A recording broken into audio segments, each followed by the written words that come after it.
Pour sa 6e semaine, le procès El Khalifa Bank arrive à sa dernière phase avant les délibérations. Cette dernière consiste à entendre les plaidoyers de 53 avocats de la défense des différents prévenus dans cette affaire entre hier et aujourd'hui. Sans exception, ils demanderont au tribunal d'innocenter leurs clients, avançant des arguments qui ne tiennent parfois que sur l'aspect juridique et technique. Dans ce sens, le juge accueille à la barre Maître Boulatouane Taïeb, l'avocat des commissaires aux comptes.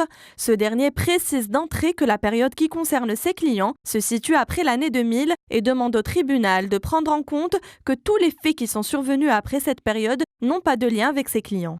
Il explique que les déclarations des membres de la commission bancaire et des cadres de la Banque d'Algérie n'ont aucun intérêt dans la mesure où la chute d'El Khalifa Bank est survenue après 2002. Il rappelle que ses clients ont été les seules personnes à avoir osé soulever le problème à l'époque. Ils étaient les premiers à tirer la sonnette d'alarme et à l'avoir signalé dans leur rapport. L'avocat de la défense des commissaires aux comptes informe que les rapports de la commission bancaire comportaient des contradictions.